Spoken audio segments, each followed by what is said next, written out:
Welcome to Donmar TV News Channel, mga balita sa buwan ng Oktubre. Okay. So ito na nga, ang sabi naman ng iba, ang sabi nila, lahat naman pwedeng reapply. Hindi naman porket sinabing reapply, ABS-CBN pwede na kaagad. Ito alam nang sensitibo yung issue na yan. Pag babasahin nyo yung buong article, talagang bakit kailangan i-discuss kung paano gagawin? As in, parang tinuturuan ng ABS-CBN kung paano gagawin nila. Basahin nyo yung article. Hindi lang basta sinabi dyan na pwedeng mag-reapply. Lahat naman Actually, lahat naman pwedeng mag-reapply. Yan na sinasabi ng iba. Hindi naman ibig sabihin niya makakabalik na ABS-CBN. Ano to? Bulag-bulagan pa rin tayo? Halos i-discuss na lahat kung paano yung gagawin ng ABS-CBN O ang tanong, ano? Maniniwala pa rin kayo kay Pugok? Kilala niyo si Pugok? Na sinasabing wala daw, hindi makakabalik yung ABS-CBN na yan? Ha? Ito yung House Minority Leader na gustong palitan si Depensor. Ha? Saan Sa accounts. Saan ba yun? Chairman ng accounts. Committee on Public Accounts. Tapos may balita pa nga ako, okay? Hindi ko pa lang sasabihin yung source ko pero lalabas na yun this coming week or next week. I think papalitan si Alvarez, si Chicoy Alvarez. Saan siya? Si Chicoy Alvarez yung chairman dyan sa ABS-CBN, yung nagdinig sa ABS-CBN, si Chairman Chicoy Alvarez, papalitan. Bakit? Dan Westsack, salamat po. Bakit siya papalitan? Kayo usapan walang palitan, inisa-isa nyo na. Papalitan daw. Tingnan natin. Ngayon, tanungin ko sa inyo, ano naman kinaugnayan yan? Ano ba? Bakit? Ano bang masama niyan? Ano ba kinaugnayan niya ano ba pangalan niya? Si Paduano ba yon? Paduano. Tama ba, Paduano? Wait Sorry, siguraduhin lang natin yung pangalan niya. Paduano. Ayan, okay. Alam nyo ba na si Paduano, okay? Author siya ng ABS-CBN franchise. Okay? Although, linawin natin although, winidraw niya yung authorship niya, yung kalagitnaan. Okay? Linawin natin yan Pero, talagang isa siya sa co-author na bill para ma-renew ang ABS-CBN. Research niyo yan. Pero ulitin ko, although nag-withdraw siya, yung nakikita niya ng alanganin ng ABS-CBN. Okay? So sa madaling salita, kung co-author ka, nung una, gusto mo talagang ibalik ang ABS-CBN. Ngayon naman, dinidiscuss nyo na yun sa ABS-CBN. Bakit gayon? Sige. Ngayon, ano naman kinaugnayan ng leadership ng ni Velasco nung kinaugnayan niya dyan? Hindi ako magsasalita. News na. Ngayon, ang bagong minority leader ay si Stephen Paduano, party list congressman ng grupong Abang Lincoln. Controversial din si Paduano. 2 dekada lang ang nakakaraan, siya ang leader ng Communist Hit Squad na Alex Bongkayaw Brigade na may nom de guerre na Luwalhati Karapali. Pero ito rin ang kabalintunaan. Bagamat dati na siyang miyembro ng Minorya, supported din siya ng bagong upong speaker na si Lord Alan Velasco. Katunayan, nung makipagpulong si Velasco at Cayetano kay Pangulong Duterte sa Malacanang, kasama si Paduano sa entourage ni Velasco. Kilala rin siyang kaalyado ni Velasco at bumoto para iupo si Velasco sa pagka-speaker. Ngayon, si Paduano ang mamumuno sa grupong susuri sa lahat ng kilos ng kanyang niluklok sa pwesto. Nako! Patay tayo dyan! Sabi ko na Ako ba nagsabi? Minority leader pero ganon kay Velasco. Mantakin mo nung pumunta si Velasco at si Cayetano kay Pangulong Duterte, kasama ni Velasco yan, si Paduano. Kaya pala nung naupo si Velasco, nagkapwesto kagad. Naging ng leader ng minority. Tapos ngayon, hindi pa kayo nakakaamoy niyan, ewan ko na lang sa inyo.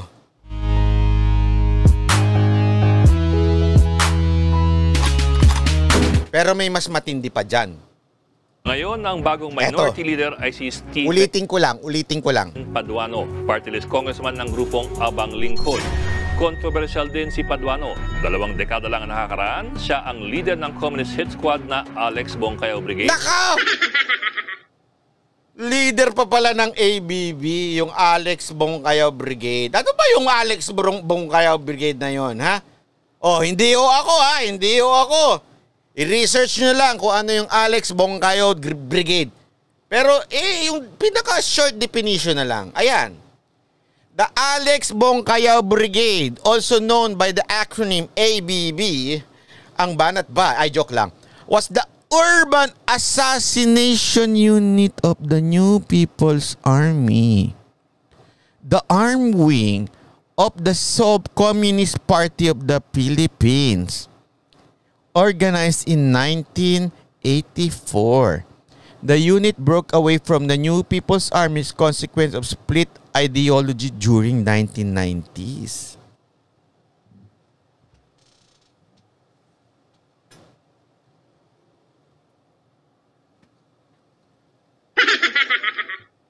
Tingnan nyo na.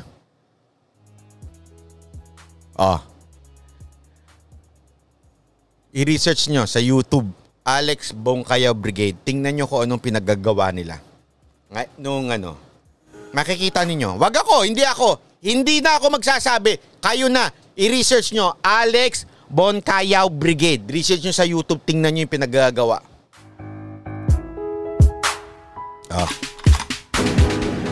Tapos, siya ay ngayon, ang bagong minority leader ay si Stephen Paduano, party list congressman ng grupong Abang Lincoln. Controversial din si Paduano. 2 dekada lang ang nakakaraan, siya ang leader ng Communist Hit Squad na Alex Bongkayaw Brigade. May nom de guerre na Luwalhati Karapali. Pero ito rin ang kabalintunaan. Bagamat dati na siyang miyembro ng Minorya, supported din siya ng bagong upong speaker na si Lord Alan Velasco. Katunayan, nung makipagpulong si Velasco at kay Pangulong Duterte sa Malacanang, kasama si Paduano sa entourage si Velasco. Kilala rin siyang kaalyado ni Velasco at bumoto para iupo si Velasco sa pagka-speaker. Ngayon, si Paduano ang mamuno sa grupong susuri sa lahat ng kilos ng kanyang niluklok sa pwesto. Lahat! Isipin nyo, siya pa ang susuri ng lahat ng niluklok daw sa pwesto? Hindi ako nagsabi. Sisihin nyo siya kung mali. Shebin, salamat po. Tapos, baka kala ninyo ako nagbibiro ayan Ayan So, ayan. House Minority Leader says ABS can reapply for franchise next year. Sige.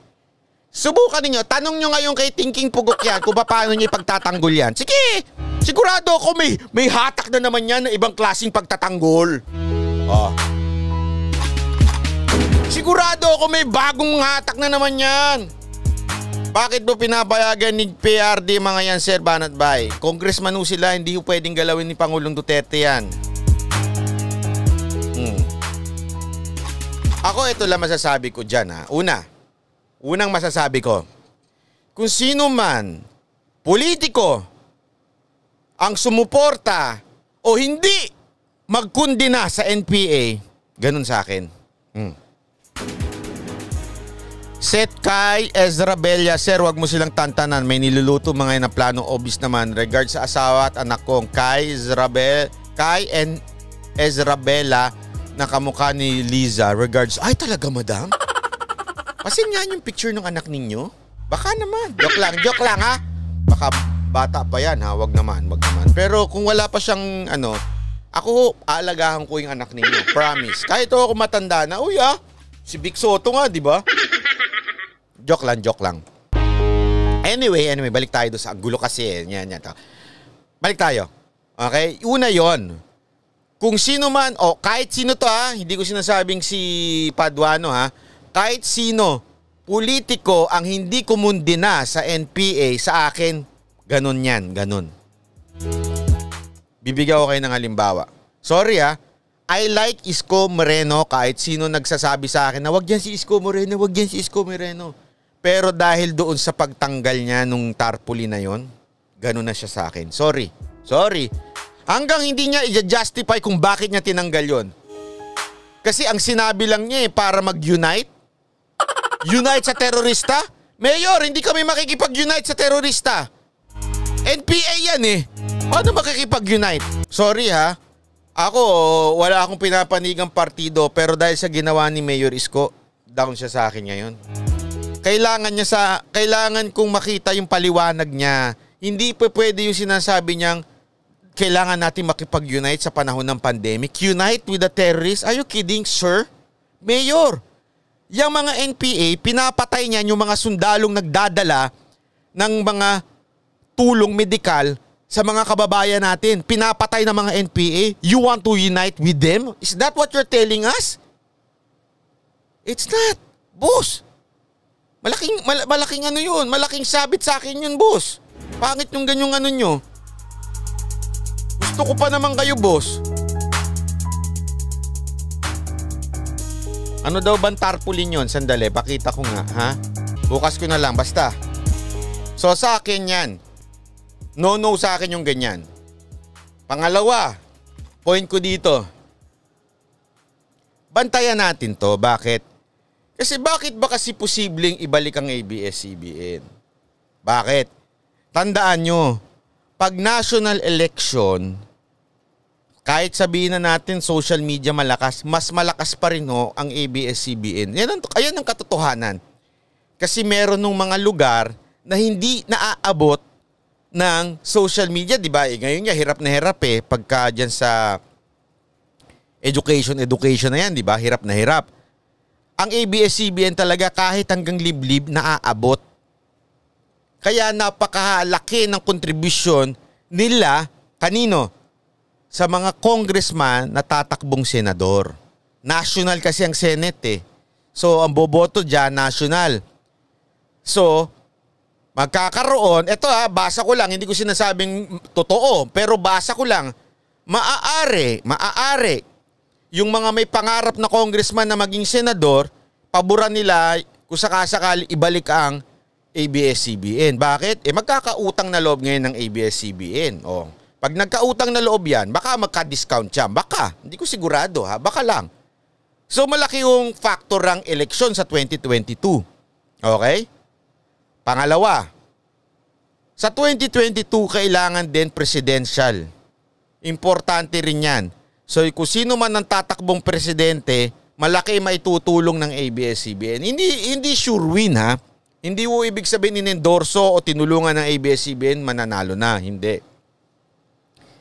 Baka isipin nyo, kasi bakit si Pangulong Duterte? But remember, ibang pagkakataon yung kay Pangulong Duterte. Talagang at that time, yung kay Pangulong Duterte, lahat ng tao sawa na sa lumang politika. Sawa na.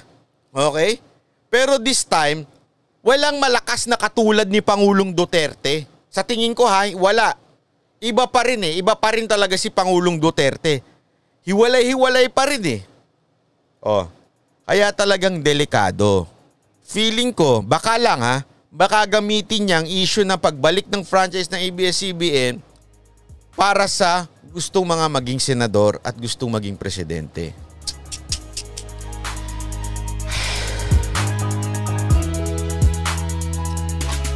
Ay nako. Yun lang masasabi ko. Wala na ako masasabi kung hindi yun, So, sad to say but is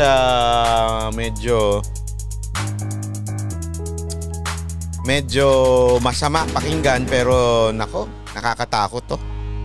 Siyempre, nakakatakot dahil ayan na ho ang simula ng politika Baka isipin na iba, masyado pang maaga. Hindi. Alam mo ba yung mga yan, 3 years pa lang, nagpe-prepare na yan. Baka yung sinasabi nila, huwag kayong maniniwala doon sa mga sagot ng mga politiko na, hindi, matagal pa yan, trabaho muna tayo. Pinaplano nyo na yan, 3 years pa lang, alam nyo na kagad ko anong gagawin nyo sa susunod na pangatlong taon. Huwag tigil-tigilan nyo nga ako. Kunwari lang yung mga yan. wala ka naman magagawa sa pagbalik ng ABS-CBN. Oo naman, meron naman ako sinabing may magagawa ako. Si Banat Bay lang ako eh. Wala ako sinabing magagawa ako. Bagbantay lang tayo. Hindi ibig sabihin na wala tayong magagawa. Okay, bawat isa tatin walang magagawa kung mag-isa. Pero kung tayo magkakasama at magtutulungan, sasabihin natin sa mga ano natin na wag nating boto ito dahil alam nating Naku, tulungan tayo. Hindi ganun ang attitude, ha?